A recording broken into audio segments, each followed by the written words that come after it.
Couples കരുതുന്നത് സ്നേഹം മാത്രം മതി ഒരു വിവാഹ ജീവിതം നന്നായിട്ട് പോകാൻ. പക്ഷെ ഒരു സൈക്കോളജിസ്റ്റ് എന്ന നിലയിൽ ഞാൻ ആദ്യം തന്നെ പറയട്ടെ, വിവാഹ ജീവിതം നന്നായിട്ട് കൊണ്ടുപോകാൻ വേണ്ടി നമുക്ക് കുറച്ച് കാര്യങ്ങൾ കൂടി വേണം. അതായത് ഈ 5 കാര്യങ്ങൾ നിങ്ങൾ ശ്രദ്ധിച്ചേ പറ്റൂ. അതിലൊന്നാമത്തെ എന്ന് പറയുന്നത്, സ്നേഹത്തോടൊപ്പം നമുക്ക് നമ്മുടെ പാർട്ണറോട് ബഹുമാനവും വേണം. ഒരു ബഹുമാനമുള്ള ഒരു വ്യക്തി ഒരിക്കലും അവരുടെ ഒരു സെൽഫ് റെസ്പെക്റ്റ് ഒക്കെ കളഞ്ഞിട്ട് ഓപ്പോസിറ്റ് ഇരിക്കുന്ന പാർട്ണറെ വേദനിപ്പിക്കില്ല. അതുപോലെ തന്നെ പാർട്ണറോട് അങ്ങോട്ടും ഇങ്ങോട്ടും നമ്മൾ ട്രസ്റ്റ്, വിശ്വാസം വേണം. അതുപോലെ പരസ്പരം അങ്ങോട്ടും ഇങ്ങോട്ടും കേൾക്കാനുള്ള ഒരു മനസ്സ് വേണം, തുറന്നൊരു സംസാരം. പാർട്ണറുടെ ഇമോഷൻസിനെ നെഗ്ലക്റ്റ് ചെയ്യാതെ അവരെ മനസ്സിലാക്കാനുള്ള ഒരു ഇമോഷണൽ സപ്പോർട്ട് അവർക്ക് കൊടുക്കണം.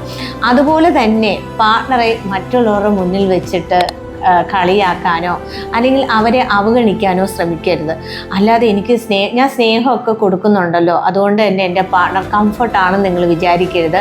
ഇത്രയും കാര്യങ്ങളുണ്ടെങ്കിൽ മാത്രമായിരിക്കും നിങ്ങളുടെ ഒരു ബന്ധം സുരക്ഷിതമായിട്ട് പോകുന്നത്.